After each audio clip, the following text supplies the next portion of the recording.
বাড়িতে হোক, ঘরের ভিতরে হোক, যে কোনো স্থানে বসে যদি কোরআন তেলাওয়াত করে, দুরূদ শরীফ পাঠ করে, পরকালের চিন্তা ফিকির করে, জান্নাত জাহান্নামের আলোচনা করে, হে আমার বান্দারা শুনে রাখো, ওই মজলিসটা তখন দুনিয়ার কোনো মজলিস থাকে না, ওই মজলিসটা তখন স্বয়ং আমি আল্লাহ পাক রব্বুল আলামিনের মজলিস হয়ে যায়। বলেন সুবহানাল্লাহ। এখন আমরা বসে আসছি কার মজলিসে? আল্লাহর মজলিসে বসে আসছি।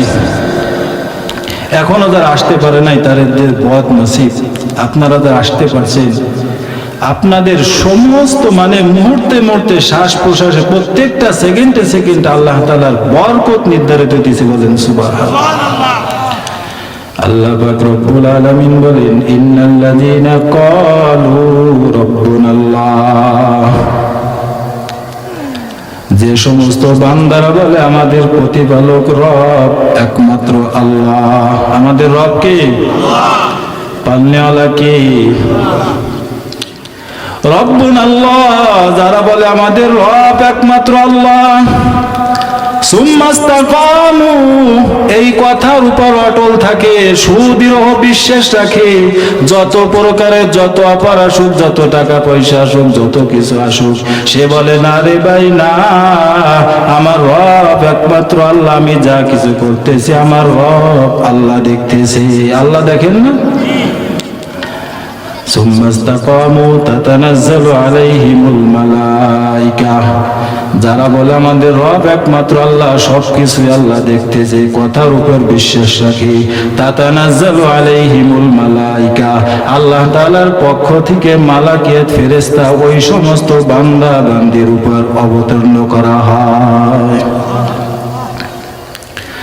তাতানাজ্জালু আলাইহিমুল মালাইকা আল্লাহ তাখাফু, ফেরেশতারা এসে বলে, হে আল্লাহর বান্দারা, তোমাদের কোনো ভয় নাই, ওয়ালা তাহজানু, কোনো চিন্তা নাই, ওয়াবশিরু বিল জান্নাহ, আল্লাহ তাআলা যে তোমাদেরকে ওয়াদা করছেন, নামাজ পড়লে জান্নাত, রোজা রাখলে জান্নাত, হজ করলে জান্নাত, ভালো ভালো কাজ করলে জান্নাত, কঠিন শীতের সময় ঠান্ডা পানিতে ওযু কইরা বান্দা নামাজ পড়ছো, বিনিময়ে জান্নাত, আল্লাহ যে তোমাদেরকে ওয়াদা করছেন, ওয়াবশিরু বিল জান্নাতিল্লাতী কুনতুম তুআদুন, আল্লাহ তাআলা অবশ্যই অবশ্যই তোমাদেরকে জান্নাত দান করবে। বলেন সুবহানাল্লাহ। আল্লাহ তাআলা জান্নাত বানাইছেই আমাদের জন্য, তা জান্নাত কাদেরকে দান করবে? আমরা সবসময় আল্লাহকে সামনে রাখবো তো ইনশাআল্লাহ। আমরা সব কিছুই আমরা করতে পারি, কিন্তু একটা জিনিস পারি না, আমাদের সব কিছুর সময় হয়। আল্লাহর রাসূল হাদিসের ভিতর বলতেছেন, আউয়ালু মা ইউহাসাবু বিহিল আবদু ইয়াউমাল কিয়ামাতিস সালাহ, কিয়ামতের দিন সর্বপ্রথম বান্দার সবার আগে কিসের হিসাব হবে? বলেন তো, কিসের হিসাব হবে? একটু জোরে বলেন। মনে আছে একটু, যদিও পাশে গোরস্থান, কিন্তু সামনে তো আর আপনারা গোরস্থানের লোক না, মৃত্যুবরণ করার পরে না এই জায়গার লোক হবেন। তা আল্লাহ তাআলা আমাদের সর্বপ্রথম কাল কিয়ামতের মাঠে কিসের হিসাব নিবে? নামাজের হিসাব নিবে। হাদিস শরীফের ভিতর আসছে, কোন বান্দার যখন নামাজের হিসাব সহজ হয়ে যাবে, আল্লাহ তাআলা অন্য অন্য যত রাস্তা আছে সব সহজ করে দিবেন। বলেন সুবহানাল্লাহ। এই নামাজের সময় আমাদের হয় না। কোন দিন শ্বশুর বাড়ি যাব, কোন দিন বেড়াইতে যাব, কোন দিন মোজ ছোট করব, কোন পোশাকটা ভালো পরব, দোকানে যাওয়ার সময় হয়, চার দোকানে আড্ডা মারার সময় হয়, বান্দা আজান হচ্ছে, আল্লাহু আকবার, আল্লাহ যে বারবার বলতেছে আল্লাহ এই ডাকটাই সবচেয়ে, আল্লাহু আকবার না, আল্লাহই সবচেয়ে বড়, এই যে যে মুয়াজ্জিন সাহেব ডাকতেছে, এই নামাজে আসার মতো সময় আমাদের হয় না। আমরা এমন মুসলমান, সব কিছুর সময় আমরা বাইর করতে পারি, নামাজের সময় বাইর করতে পারি না, অথচ এই নামাজটাই কাল কিয়ামতের মাঠে সর্বপ্রথম হিসাব নেবে। কোন বান্দার যখন নামাজের হিসাব সহজ হয়ে যাবে, বান্দা হাসতে হাসতে জান্নাতে চলে যাবে। আল্লাহ তাআলা যেন আমাদের সকলকে হাসতে হাসতে জান্নাতে নিয়ে যায়। বলেন সুবহানাল্লাহ। আল্লাহ রাসূল সাল্লাল্লাহু আলাইহি সাল্লাম যত কাজ আমি আপনি করি, যত কাজে যত বেশি খুশি হইতো, সবচাইতে বেশি খুশি হইতেন তিনি নামাজরত অবস্থায় যাদেরকে দেখতেন। তার সাহাবায়ে কিরামদের, তাবেঈনদের, উম্মতদের নামাজে দেখে রাসূল যত বেশি খুশি হইতো, অন্য কোনো কাজে এত খুশি হইতেন না। সাকারাত যখন শুরু হয়ে গেল, মানে রাসূল অসুস্থ, উঠতে পারে না, বসতে পারে না, হাইটে যে মসজিদে যাবে এরকম অবস্থা নাই, একেবারে অসুস্থ, মানে নিম্ন ছিন্ন হয়ে গেছে, অসুস্থ হয়ে গেছে, হাইটে যাওয়ার মতো ব্যবস্থা তার শরীরে সেই ইমেজ নাই। ওই সময় রাসূল আবদার করলেন, তোমরা আমাকে একটু ধরো, ধৈরে ধৈরে একটু মসজিদের দিকে নিয়ে যাও।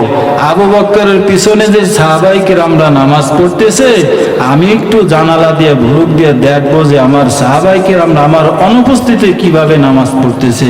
তোমরা একটু আমাকে ধরে ধরে মসজিদের জানালার কাছে নিয়ে চলো। আল্লাহ রাসূল সাল্লাল্লাহু আলাইহি সাল্লামকে মসজিদে নববীর পাশে জানালার পাশে নিয়ে আসা হলো।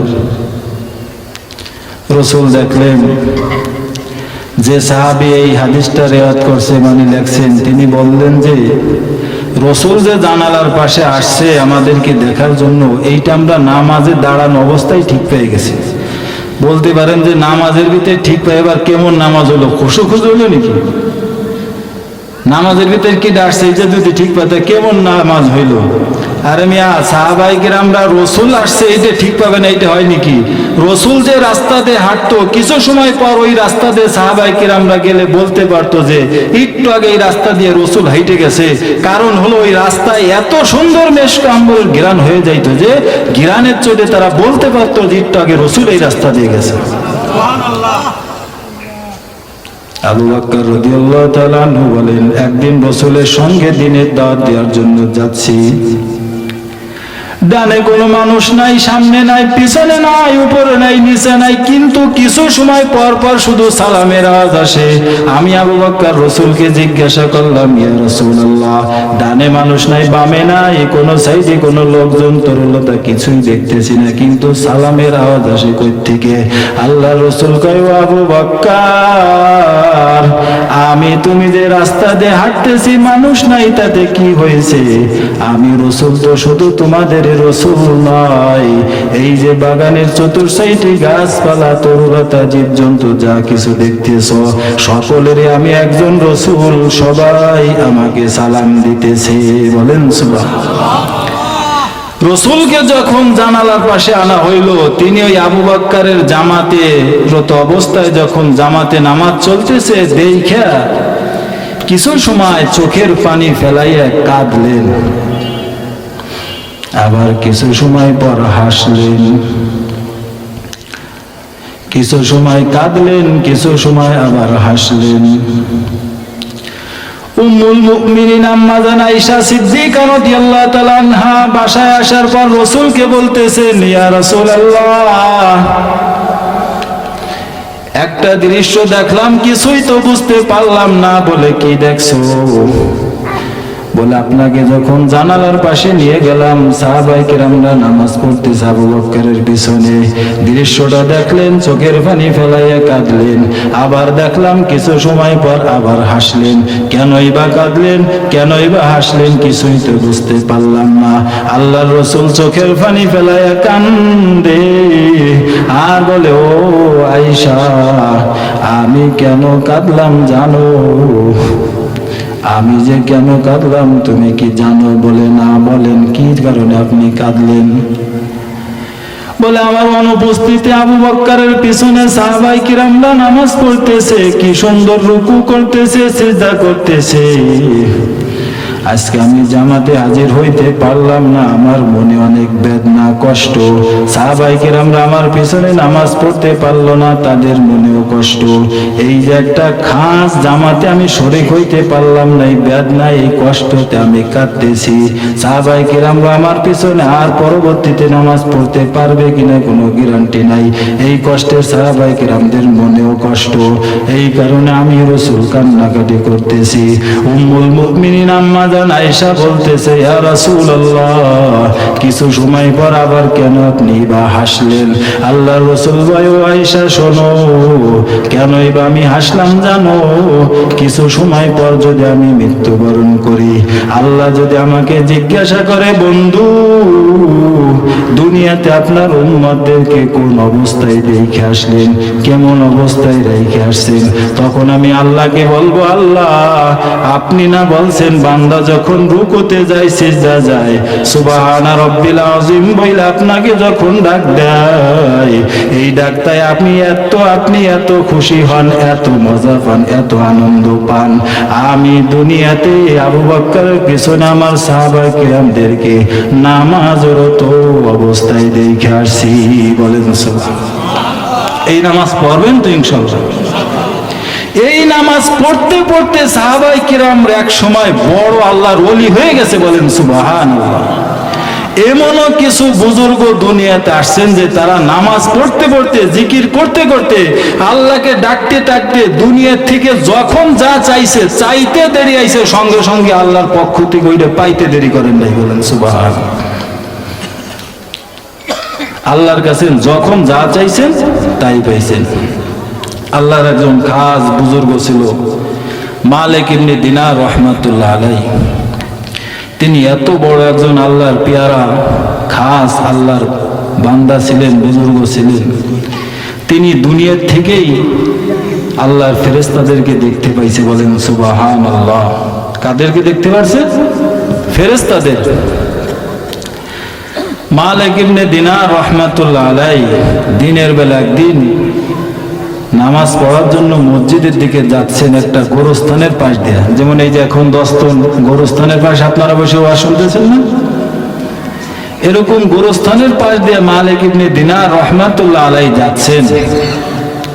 দেখেন যে সাদা পোশাক পরা সুন্দর জুব্বা পরা টুপি, এত সুন্দর সাদা পোশাক, ওইটা দুইটা লোক একটা খাতা নিয়ে কি যেন লেখালেখি করতেছে। কোথায় বসে লেখালেখি করতেছে? গোরস্থানের পাশে। মালিক ইবনে দিনার রাহমাতুল্লাহ আলাইহি বলতেছে, ও ভাই আপনারা কারা? বলে আমরা তো তারা। বলে তারা কারা? বলে আমরা আল্লাহর নিয়োজিত ফেরেশতা। বলে দুনিয়াতে এত জায়গা থাকতে এই গোরস্থানে আপনারা কি করেন? আর কোনো জায়গা পাইলেন না? আমরা অনেক সময় অনেকের প্রশ্ন করিনি, এত জায়গা থাকতে এই বাড়ির পাশে তোর আবার কি? বলি কিনা, দুনিয়াতে এত জায়গা থাকতে এই গোরস্থানের পাশে আপনারা কি করতেছেন?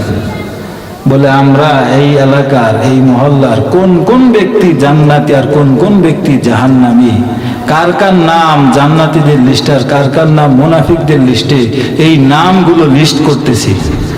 কি করতেছে? লিস্ট করতেছে। মালিক ইবনে দিনার রাহমাতুল্লাহ আলাইহি বলতেছেন, ও ফেরেশতারা ভাই দেখেন তো আপনাদের খাতায় মালিক ইবনে দিনার নামে কোনো ব্যক্তির নাম আছে কিনা? ফেরেশতারা খাতা উল্টাই পাল্টাই গদাত মিয়া ডিস্টার্ব করার জায়গা পান না, নাই। যখন বলছে নাই, কথাটা শোনার সঙ্গে সঙ্গে মালিক ইবনে দিনার রাহমাতুল্লাহ আলাইহি অজ্ঞান হয়ে জমিনে পড়ে গেছে।